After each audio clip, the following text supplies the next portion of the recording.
Here's what's going on, guys. Jack with Black Tiger International. Today I'm going to be talking about using a Staccato XC for duty. A little over a year ago, I made a video talking about how I recently picked up a Staccato XC. I was about 2 months into it at that time, and what my initial thoughts were and some things I had going on, and I promised to make a video later. In the last week, I've gotten pinged by about 10 separate people asking me what the update was about a year later. So here we go. Here's my Staccato XC. The obligatory clear and safe. My light is a Surefire Ultra Holosun 509. It is on the version 2 mounting plate. We'll get to that in a minute. This has been a boringly reliable gun. It's probably been the most reliable and trouble-free gun that I've ever owned, considering how much I shoot it and how much I put through it. There's going to be some caveats to that, and we're just going to get right into it. Now, the coating is their DLC Diamond Light coating. It's been very tough.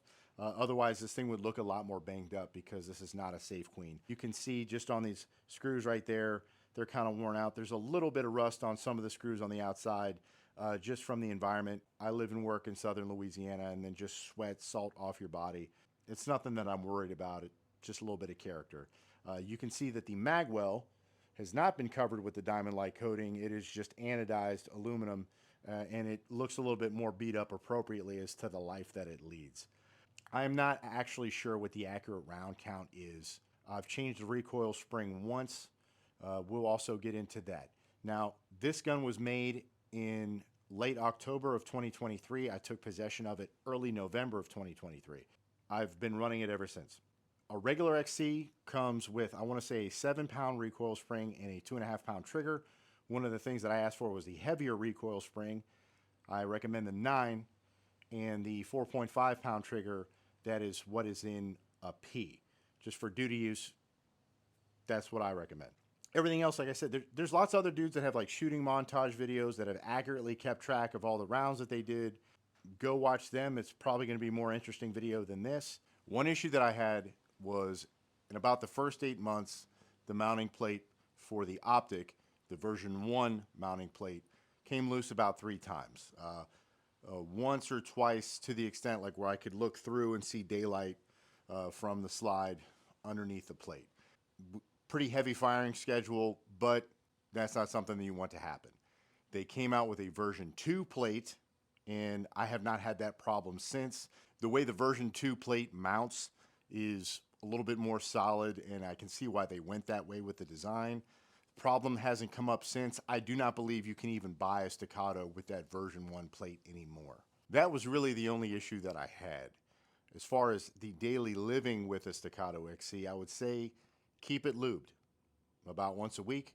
They do like to run wet. Pretty much every other firearm does as well. I would say if you're going to go to the range and you know that you're going to have a heavy firing schedule, just lube it up before you go and wipe down the excess or lube it up before you leave just to make sure it doesn't dry out on you. Now, I typically check it once a week, lube it once a week. I give it a solid, deep down, thorough cleaning once a month. I don't think that's anything like excessive or extra that anybody else would do.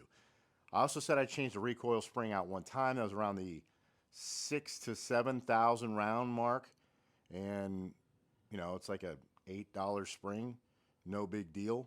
Let's talk about magazines. 20 round Staccato magazine. Yes, it costs $50. Every time I drop it, everybody gets testicular torsion. This is a Glock magazine. No, it does not cost $50. However, when I get a magazine extension and the appropriate spring to make it work, that costs over $50, sometimes close to $60. When we were shooting Glocks, me and my homies, once a range session, it doesn't matter whose magazine it was and what magazine extension they were using, when we dropped it on the floor, somebody's was going to come off and turn into an automatic Pez dispenser. I have yet to see that with one of my Staccato magazines or any of the guys that I know Staccato magazines. I'm not saying it doesn't happen, it just hasn't happened yet. An option for training magazines is the Springfield Prodigy magazines made by Duramag. I say training just because I don't want you to use it in a duty situation, something happens, and do something against factory recommendations of Staccato, okay? So if you want training magazines that can be had, usually for a good price, Prodigy mags by Durmag are really good. One thing of note, if you get a XC or an XL, they can be had with a large competition style magwell. They do not play nice with the standard base pad that comes on the Durmag for the Prodigy. Now, this is the regular duty magwell that they've had for the P model for a long time. It plays nice, no issue. If there is an issue with your magazine, you can get the base pad from Dawson, and it will fit on your Prodigy mag and also play nice with your Staccato magwell, either one of them. I'm going to harp on the magazine issue a little bit because the Achilles heel of this platform has always been the magazines, and I need to go back into a little bit of history for this as far as where some of this stuff came from so people can understand. It's going to be a lot. I had to write it down. I can't remember it. I got to use my notes. So, back in the gap, late 80s, early 90s, Chip McCormick and Virgil Tripp teamed up with this modular grip frame, okay?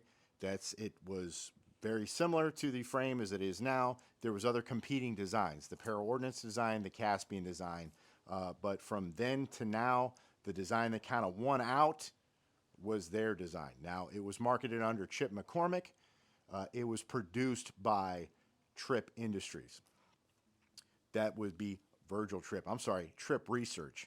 So the name under Chip McCormick only lasted about a year. And then Virgil Tripp took it on himself. That's when he started Science Technology Ingenuity, STI.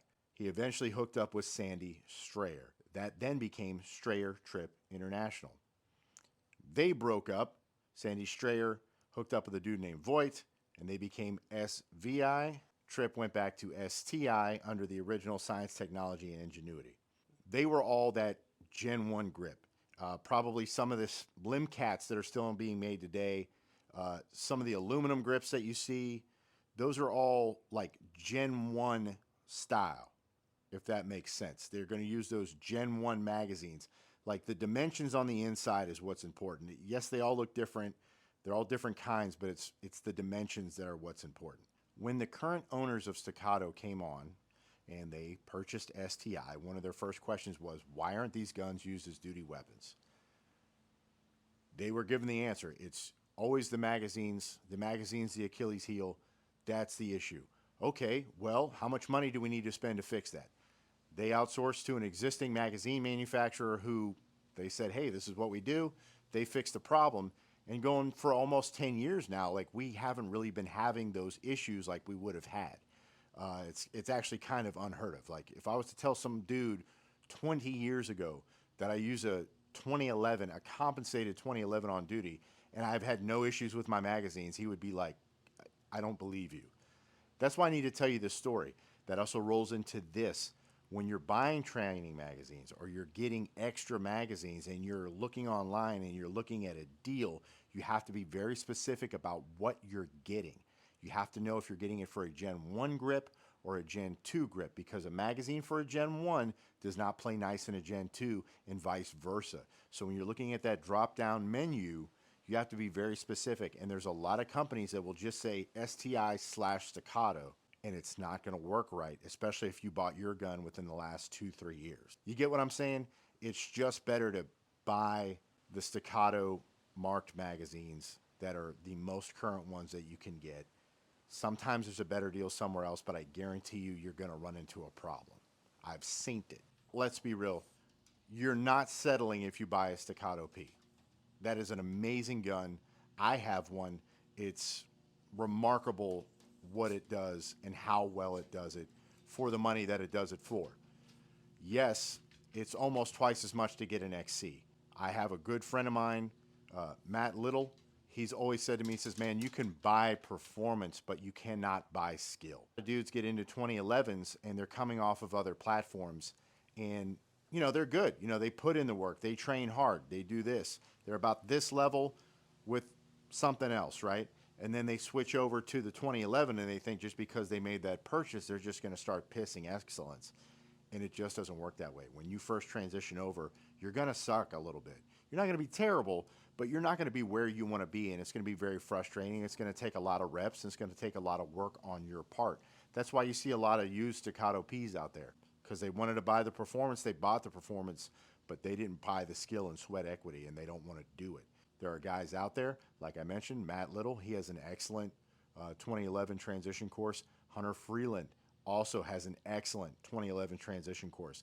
I suggest you seek out training if that is something that you're going to do, especially for a duty weapon. It is a life support equipment. Do not fuck around. Feel me? But as far as like me regretting my purchase, absolutely not.